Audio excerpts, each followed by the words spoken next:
Today on the Anime Zone, a review of Welcome to the NHK, an anime tackling all the important social issues in Japan right now, such as suicide pacts, addiction to MMORPGs, otakuism, and of course, hentai games. Hentai games. Hentai game? Hentai games. Really? Hentai games? Hentai games. Brilliant.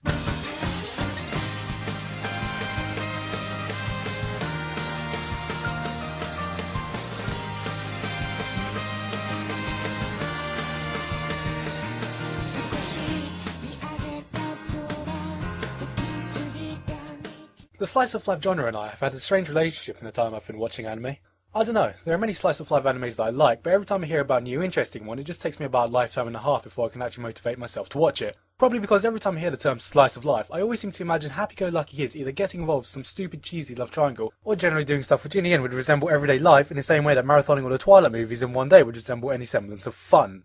Oh wait. And in the wild world of anime, there are a lot of things that sound a lot more interesting, such as people beating the shit out of each other, epic mind games, girls with very big guns wearing very little clothing, and girls with big, guns wearing very little clothing. But then again, Welcome to the NHK has been requested up the arse by all you guys, and what better way is there to thank all you guys for getting me over 2,000 subscribers?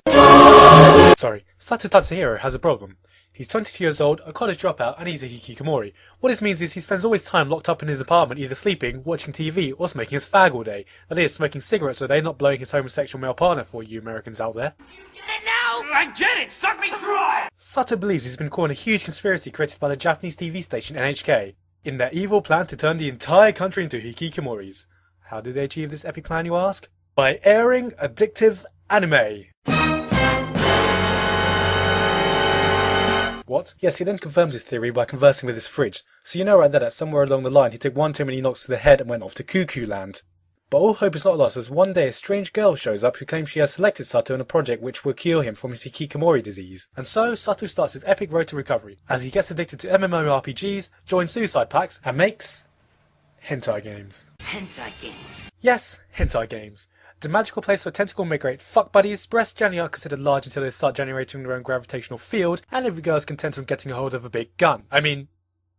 Or wearing very little clothing. Anyway, this was quite an interesting anime with a very bizarre bunch of characters. The main character Sato can be described as one lazy-ass motherfucker, but he's the type of guy who's clever enough to know that he is bloody lazy, but he's just too lazy to do anything about it. So he's just basically me in 5 years, except with a shittier haircut, an addiction to smoking, and a paedophile beard. He's also really messed up if the, oh, and I'm not a complete idiot. Well, this is one sucker you're not gonna suck! He's also really messed up if the talking furniture weren't a big enough giveaway, but his idiotic outbursts of insanity make up for the funniest moments in the series. And then we get to Yamazaki, Sato's neighbour and childhood friend. He is one of those annoying types of geeks who never seems to shut up about his hobbies. Couple this with Greg Aris's voice, which makes him sound like he's been smoking 50 packs of cigarettes every single day, and it's not entirely surprising to find out he was bullied when he was younger. Customers are gonna stop by a booth that only has one lousy game? Don't you realize that a game is a holistic work of art? If you try to overcompensate for holes in the plot— Shut up, Yamazaki. The last two main characters are Misaki, the sweet little girl trying to save Sato from his hikikomori disease, who is a lot more messed up than she first appears, and Hitomi, Sato's old love interest who planted the whole idea of conspiracies into his head in the first place. This band of characters make up the biggest strength of the show, because despite how really messed up they all are, there is always something about the problems that they have that you can relate to in the darkest times of your own life, making them surprisingly likeable. Get gone, dirty whores! Shut up, Yamazaki. Misaki just wants to feel like she's not completely useless as a person.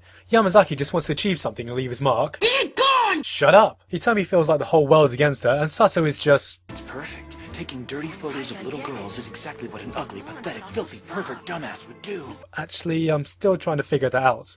As you would expect from a slice of life anime, the series has a lot of comedy present which plays off all the situations Sato gets himself in. It's surprisingly funny to see all the crazy circumstances Sato can get caught into, like how he gets trapped in a pyramid scheme and gets crazily addicted to online porn, though it does make me wonder how he hasn't discovered online porn yet, considering he's a 20-something-year-old unemployed guy who does nothing all day but spend time sitting around alone in his apartment, but whatever. Be warned though, because it is all dark humour, which fits in with the overall depressing and bleak tone of the series. This is because the series goes about tackling the current social issues in Japan, and does this comedically by throwing the most entertaining group of depressed misfits right in the middle. And this is the biggest strength of the series. We all want their characters to succeed in their goals, but we can't help but laugh when they fail, because when they fail spectacularly, making for some hilarious moments and some quite depressing moments. At times, the show becomes a psychological study of the characters in the show, and you can't come out of this show without feeling a little bit bleak, since a big part of the show's message is how life is ultimately meaningless, which may not sound like the greatest message in the world, but it throws in enough comedy to prevent the show from becoming unbearably depressing, and it has the perfect balance of comedic to desolate moments, making this an entertainingly depressing show.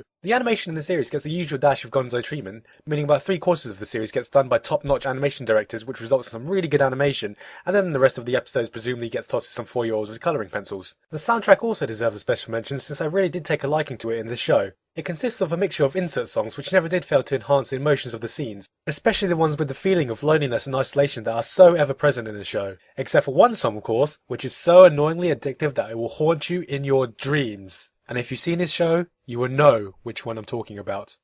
Shut up. Overall, this show was surprisingly good, considering it's not the type of show I would usually watch. The characters are likeable, and there are some absolutely hilarious moments in this. And even though the show is quite depressing at times, I think most people could enjoy it if they're in the mood for something a bit darker.